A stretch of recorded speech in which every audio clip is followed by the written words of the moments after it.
The Indianapolis Colts, Jeff Saturday, can't string along the second win in a row. They fall to the Eagles. Nick Sirianni gets his revenge here on his former team as the Eagles defeat the Colts 17-16.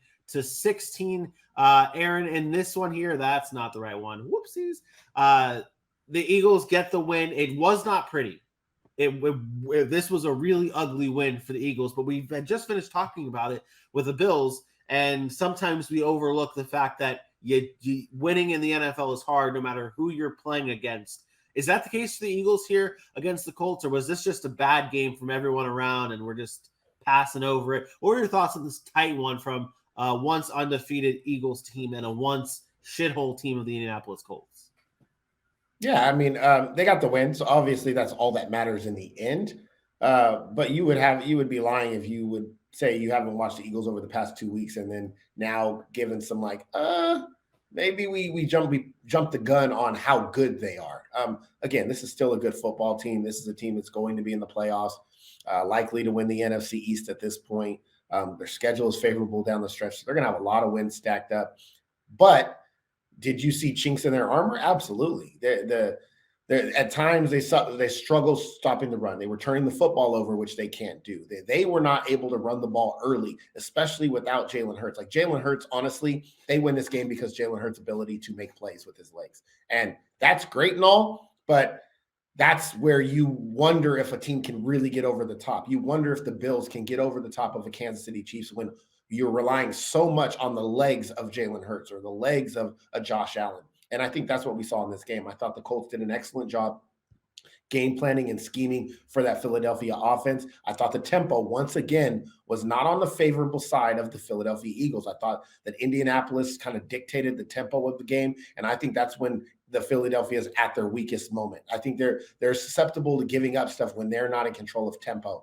And I think every team is now going to watch that Washington game and watch that Colts game, and you're going to see a lot more games like we've seen over the past 2 weeks with Philly, because they know that that's what they want to do. So they're going to take that away from them. And that's going to be the number one key or factor for a defensive coordinator and the defense is going forward. So I think it's important to note that those things happened, but you also have to recognize Philly got the win. They figured it out in the end. I don't know what the Colts were doing defensively on that last possession on the drive where they would allow that quarterback draw there in the red zone. I thought it was pretty clear. And again, I'm no defensive coordinator in the NFL, but I thought it was pretty clear what the game plan was for Philly on that final drive. Jalen Hurts was going to win that game. And then on third down, they leave the middle of the field wide open. And why they didn't have a quarterback spy, I don't know. But he runs the quarterback draw, gets in the end zone, and they handle business. But and shout out to the Colts, man. They played that team tough, and they had a chance to win.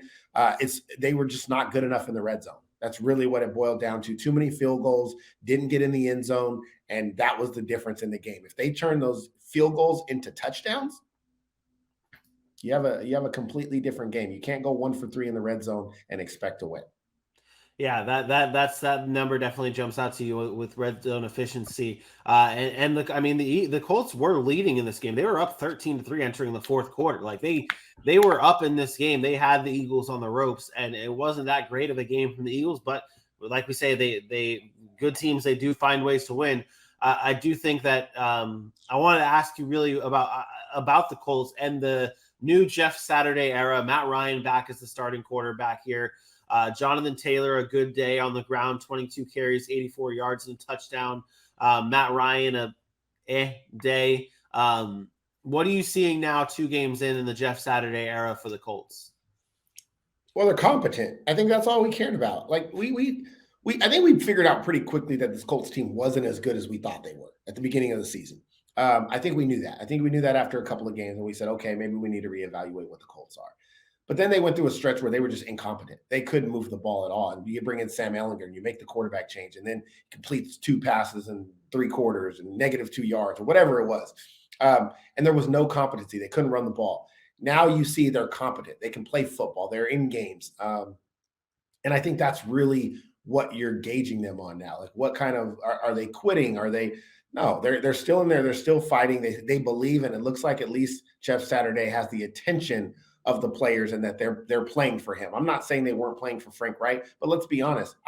One thing that happened yesterday that I completely was baffled me was that fact that Nick Sirianni had to bring up the firing of Frank Wright in his press conference. Like, first of all, stay out of it. I get that that's your friend, but you are not somebody that gets to decide whether Frank Wright deserved to keep his job or not. Frank Wright's been in Indianapolis for years now and hasn't gotten them to where they needed to get, and and he's had rosters that have been very talented. So for Nick Sirianni to come out and even, like, I don't want to say it was like a backhand shot at Jeff Saturday or what the Colts were doing, but I know he's an outspoken guy, but honestly, shut the hell up and just worry about your team. I get Frank Wright's your buddy and he helped you get a job and all that stuff, but your buddy wasn't getting the job done.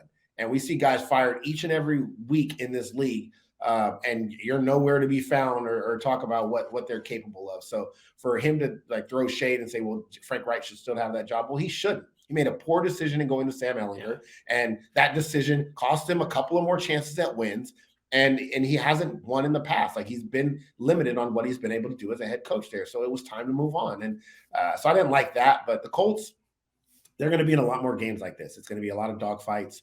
But Jeff Saturday at least has the respect of that locker room, and you can see they're at least playing for him.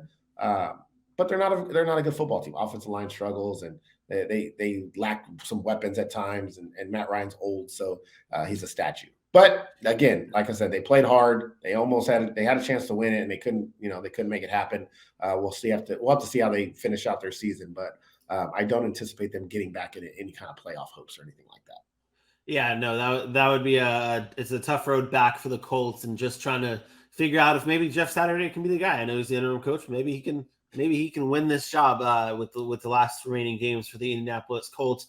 But they do move to 4-6-1 after this loss to the Eagles. And of course, the Eagles still just have that one loss on their record. They are now 9-1 heading into week 12.